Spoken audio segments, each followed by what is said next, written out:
সুপ্রিয় শিক্ষার্থীরা, স্বাগতম জানাচ্ছি তোমাদের সবাইকে নতুন একটি বিষয়টি হলো তোমাদের আরেকটি খুব ভালো লাগার বিষয়, অর্থনীতি। অর্থনীতির পরাবুকে কষ্ট যত আছে, চাহিদার সাথে যোগানের মিল না থাকলে সে মাতাল হয়ে আছে। তোমাদের চাহিদা ছিল অনেক যে অর্থনীতি বিষয়ের উপর অনলাইন ক্লাস। আজকে সেই অর্থনীতি বিষয়ের উপর আমরা অনলাইন ক্লাসটা করছি।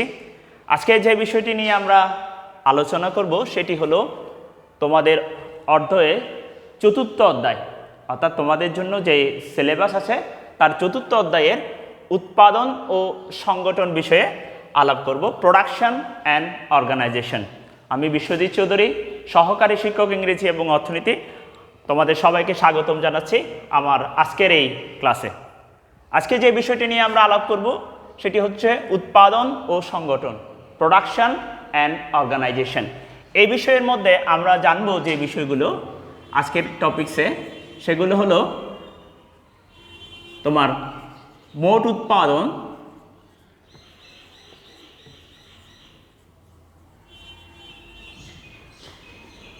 গড় উৎপাদন এবং প্রান্তিক উৎপাদন। মোট উৎপাদন, গড় উৎপাদন এবং প্রান্তিক উৎপাদন,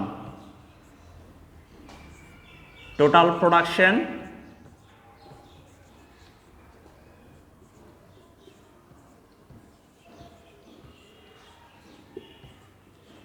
গড় উৎপাদনকে বলা হচ্ছে অ্যাভারেজ প্রোডাকশন,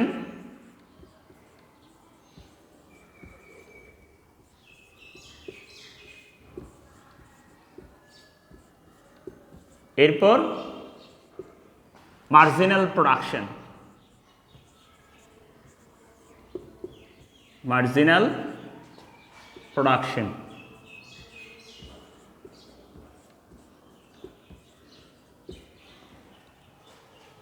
মোট, গড় এবং প্রান্তিক উৎপাদন বিষয়ে জানব। আরেকটা বিষয় সম্পর্কে জানব, সেটা হচ্ছে গড় ও প্রান্তিক উৎপাদনের মধ্যে সম্পর্ক।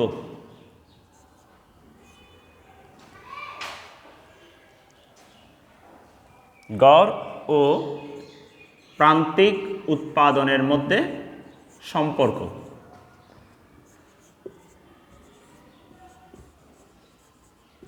প্রান্তিক উৎপাদনের মধ্যে সম্পর্কটা,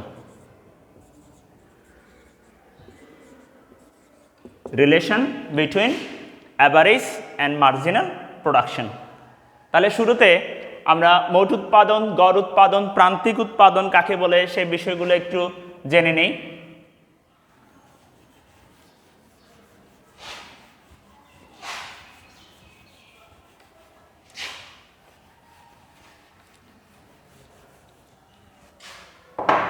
মোট উৎপাদন, মোট উৎপাদন, মোট উৎপাদন কাকে বলছে? বিভিন্ন উপকরণ নিয়োগের ফলে যে উৎপাদন পাওয়া যায় তাকে মোট উৎপাদন বলা হয়।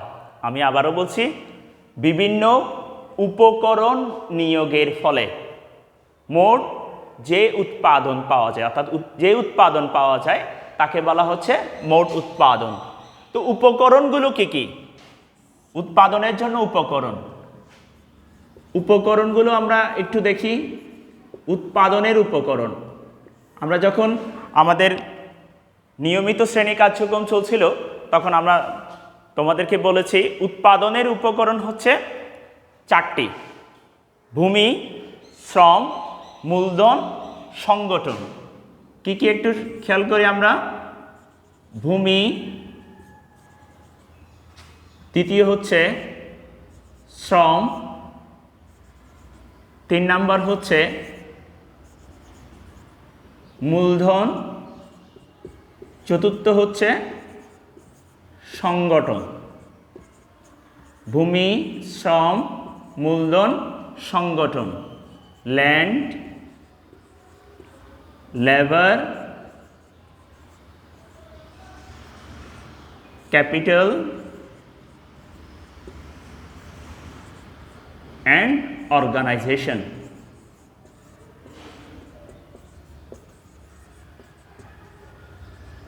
Land, labor, capital and organization. তবে বর্তমান সময়ে আরও একটি বিষয়কে নিয়ে আসা হয়েছে উৎপাদনের উপকরণ হিসেবে, সেটা হচ্ছে প্রযুক্তি, টেকনোলজি।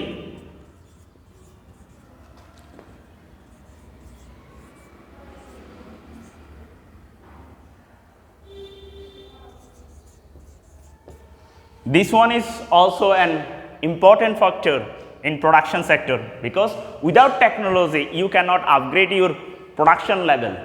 তাই প্রযুক্তিকেও এখন নিয়ে আসা হয়েছে। আচ্ছা, আমরা আমাদের এখানে ফিরি। মোট উৎপাদন কাকে বলে আবারও একটু স্মরণ করে দিই। বিভিন্ন উপকরণ নিয়োগের ফলে যে উৎপাদন পাওয়া যায় তাকে মোট উৎপাদন বলে। বিভিন্ন উপকরণ নিয়োগের ফলে যে উৎপাদন পাওয়া যায় তাকে বলা হচ্ছে মোট উৎপাদন। মোট উৎপাদনের একটি আমরা চিত্র দেখি, মোট উৎপাদনটা কীরকম, তাহলে আমাদের কাছে বিষয়টি একটু সহজতর হয়ে উঠবে। দেখো,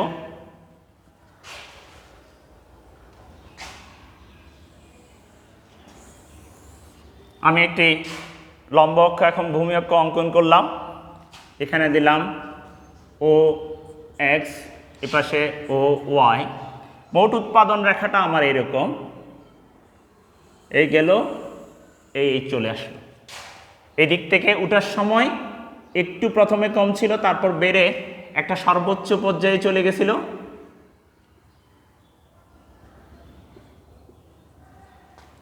এটা হচ্ছে টোটাল প্রোডাকশন কার্ভ।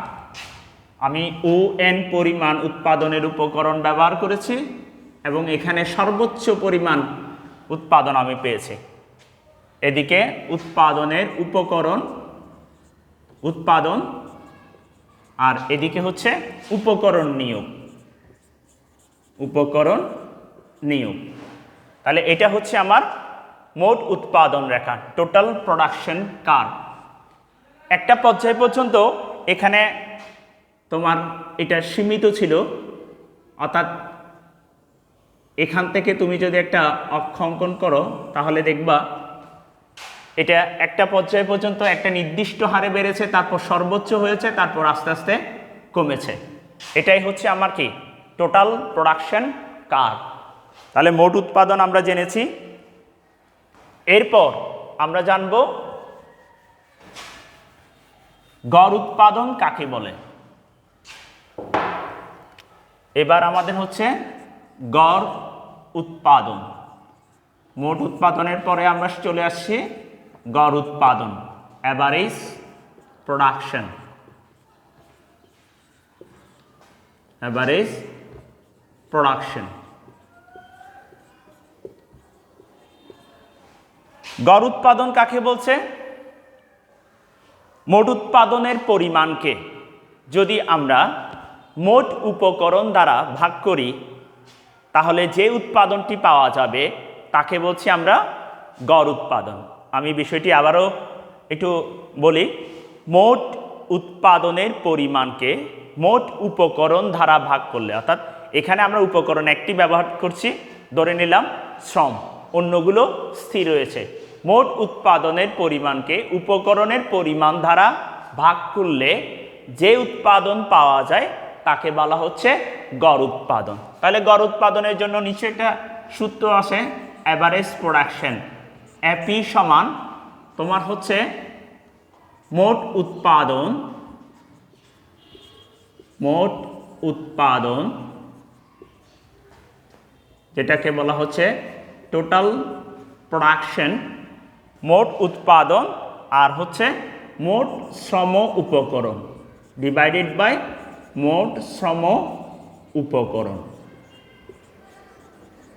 এই হচ্ছে আমার গড় উৎপাদন। মোট উৎপাদনের পরিমাণকে মোট শ্রম উপকরণ বা মোট, আমি এখানে শ্রম বলছি, উৎপাদনে একটি উপকরণ ধরেছি, অন্যগুলো কিন্তু স্থির রেখেছি, শুধু শ্রমকে ব্যবহার করছি।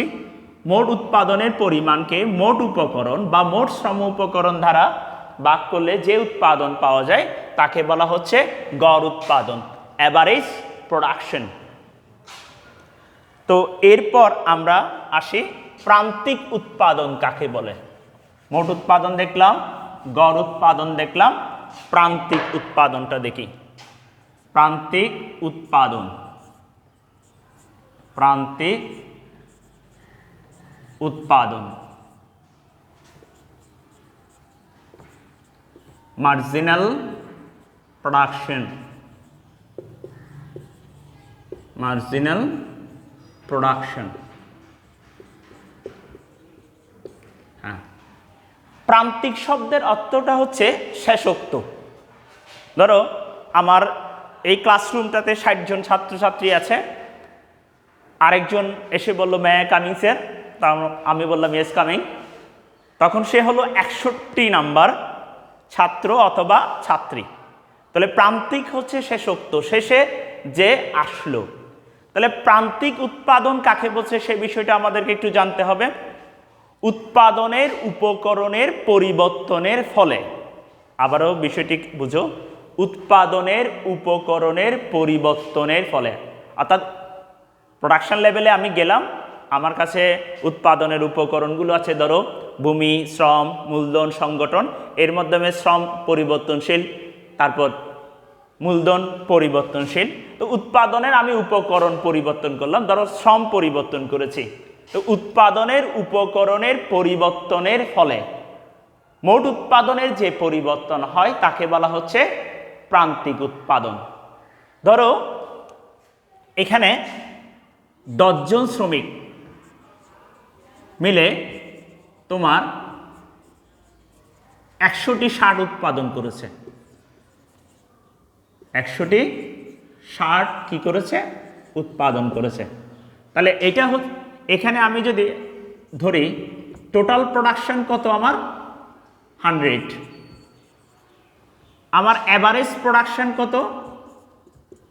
মোট উৎপাদনের পরিমাণকে আমি মোট শ্রম উপকরণ দ্বারা ভাগ করে নিচ্ছি, তাহলে তাও আসছে কত?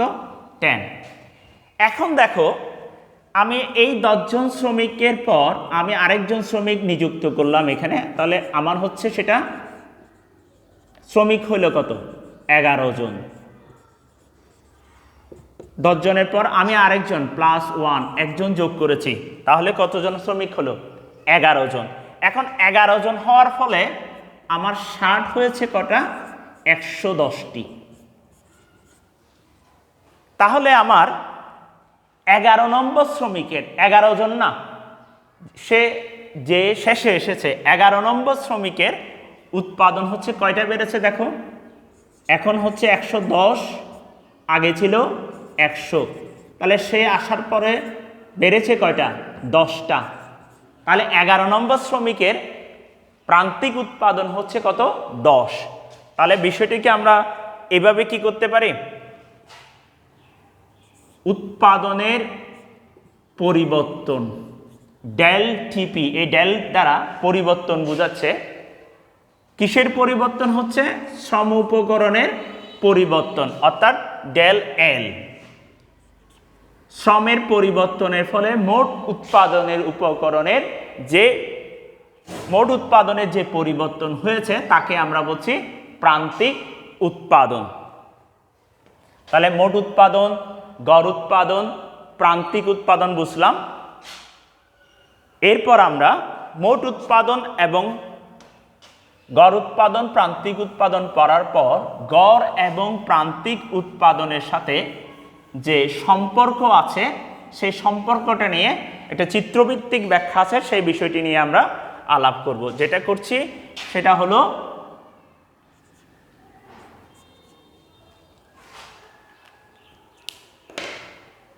গড় ও প্রান্তিক উৎপাদনের মধ্যে সম্পর্ক।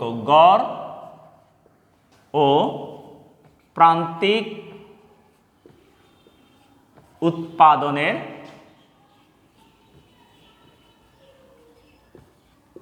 মধ্যে সম্পর্কটা আমরা একটু দেখি। গড় ও প্রান্তিক উৎপাদনের মধ্যে সম্পর্ক, relation between marginal production and average production. একটা চিত্রভিত্তিক ব্যাখ্যাতে যাই আমরা, একটু দেখো।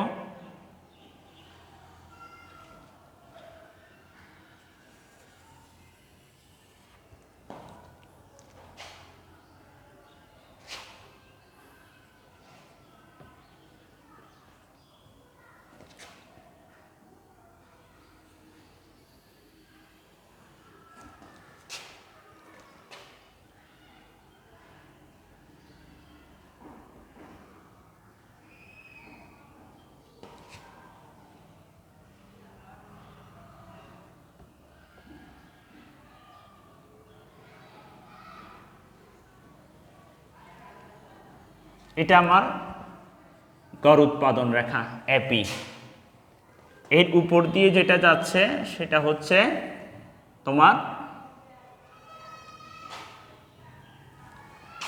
প্রান্তিক উৎপাদন রেখা। এটা গেল গিয়ে এই দিক দিয়ে নেমে গেল। আর একটু তুলি,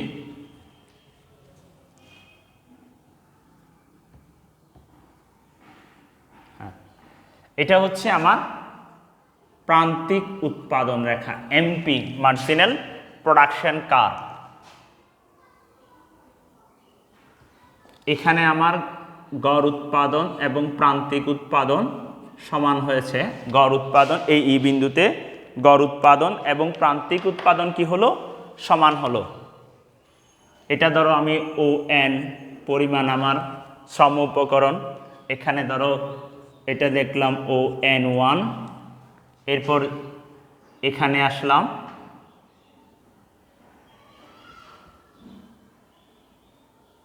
হ্যাঁ এন টু, এখানে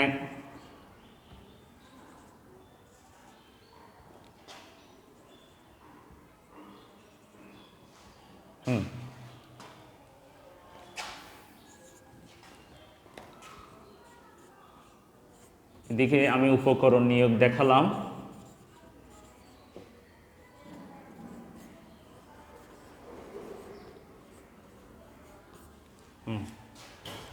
তাহলে মোট উৎপাদন এবং গড় উৎপাদনের মধ্যে একটি সম্পর্ক রয়েছে, সেই সম্পর্কটাতে আমরা একটু আলোচনা যাই। চিত্রটা তোমরা সবাই দেখছো ব্ল্যাকবোর্ডে। এটা হচ্ছে average production and marginal, average and marginal production, average and marginal production. গড় উৎপাদন এবং প্রান্তিক উৎপাদনের মধ্যে তিনটি সম্পর্ক আছে। সম্পর্কগুলো একটু দেখি।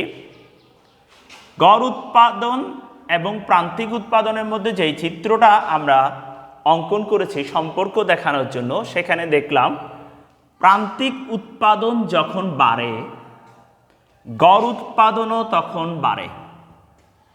অর্থাৎ এই ও এন ওয়ান পরিমাণ উপকরণ বা শ্রম উপকরণ নিয়োগের ফলে আমি দেখলাম গড় উৎপাদন যখন বাড়ছে প্রান্তিক উৎপাদনও তখন বাড়ছে। মূলত এদিক থেকে বলি, প্রান্তিক উৎপাদন যখন বাড়ে গড় উৎপাদনও তখন বাড়ে।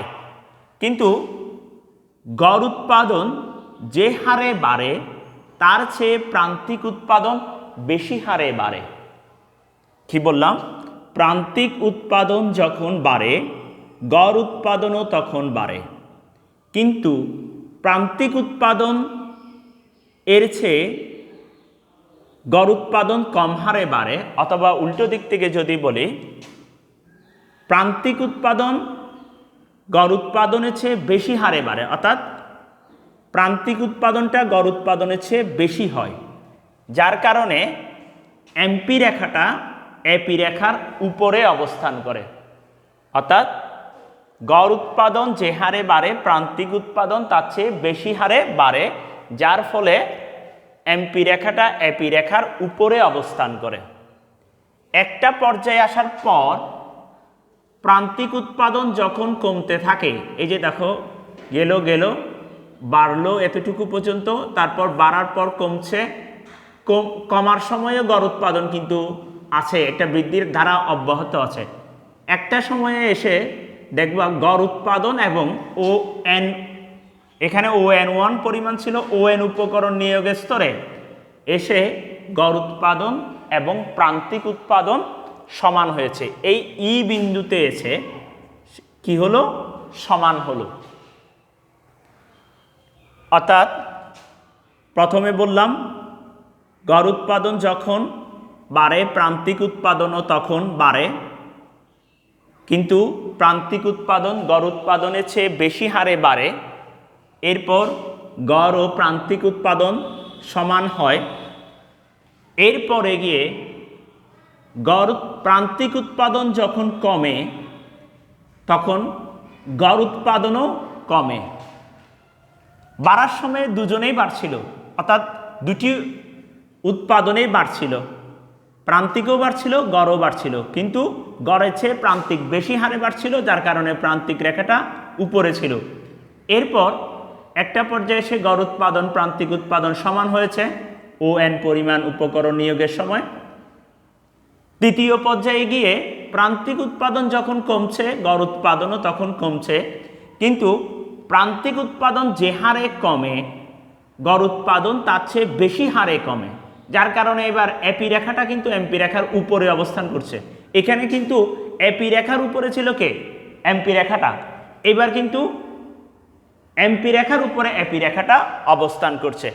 অর্থাৎ বাড়ার সময়ে তোমার এমপি উপরে অবস্থান করেছে, বাড়ার সময় বেশি হারে বেড়েছে, আবার কমার সময়ও কিন্তু এমপি বেশি হারে কমেছে, যার কারণে এই এমপি রেখাটা এপি রেখার নিচে অবস্থান করছে।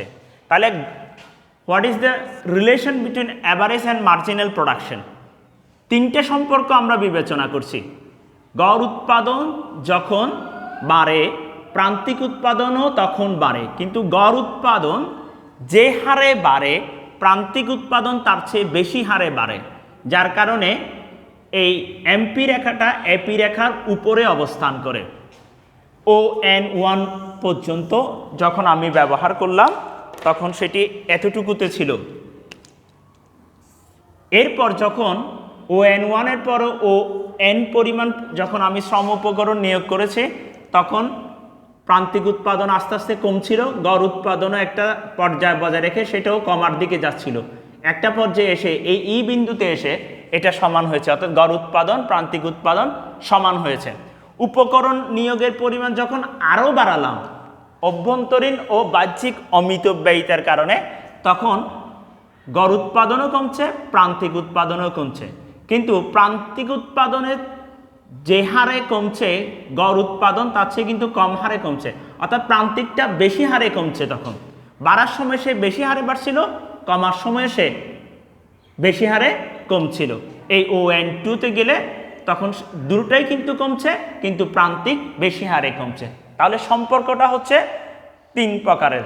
বাড়ার সময় বেশি হারে বাড়বে, আর কমার সময় সে কিন্তু একটা সময় গিয়ে সমান হবে, পরবর্তীতে গিয়ে গড় উৎপাদন প্রান্তিক উৎপাদন দুইটাই কমবে, কিন্তু প্রান্তিক উৎপাদন বেশি হারে কমবে। তো এই ছিল আমাদের গড় উৎপাদন এবং প্রান্তিক উৎপাদনের মধ্যে সম্পর্কটা আমরা দেখালাম। আর যে বিষয়গুলো আমরা আলাপ করেছি সেগুলো হলো গড় উৎপাদন, মোট উৎপাদন এবং প্রান্তিক উৎপাদনের সংজ্ঞাগুলো, ডেফিনেশনগুলো দেখেছি। আশা করি তোমরা এই গড় উৎপাদন, মোট উৎপাদন এবং প্রান্তিক উৎপাদনের বিষয়টি সুস্পষ্টভাবে ধারণা লাভ করেছো এবং প্রান্তিক উৎপাদন এবং গড় উৎপাদনের মধ্যে যে সম্পর্ক আছে সেই সম্পর্কটাও বুঝতে পেরেছো। এরপর তোমাদের জন্য আমরা একটি HW দিয়ে রাখি।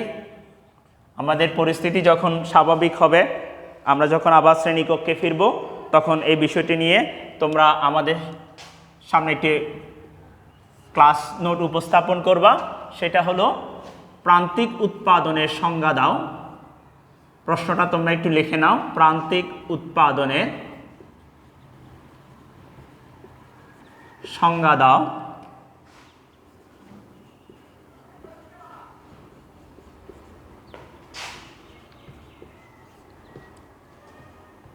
প্রান্তিক এবং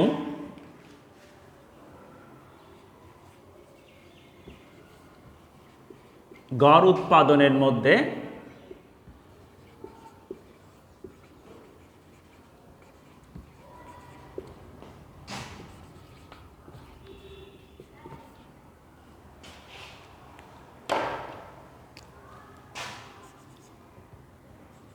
সম্পর্ক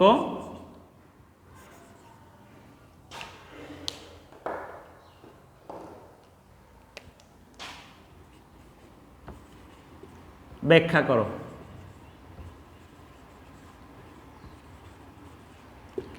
তাহলে তোমাদের HW হিসেবে যা থাকলো, প্রান্তিক উৎপাদনের সংজ্ঞা দাও, define the marginal production and explain the relation between marginal production and average production. এই বাড়ির কাজটা থাকলো তোমাদের জন্য।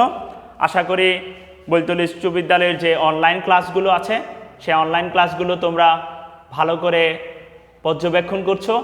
এই ক্লাসগুলো তোমাদের পরবর্তী সময়ে মূল্যায়ন পরীক্ষায় অত্যন্ত কার্যকর হবে। সেই ক্লাসগুলো আমাদের অভিজ্ঞ শিক্ষকরা নিয়মিত ক্লাস নিচ্ছেন। সেই ক্লাসগুলো তোমরা পর্যবেক্ষণ করবা এবং নিজেকে তোমরা উত্তরোত্তর জ্ঞানে সমৃদ্ধ করবা। ভালো থাকবে সবাই। পরবর্তী ক্লাস হওয়া পর্যন্ত বিদায় নিচ্ছি। ধন্যবাদ সবাইকে।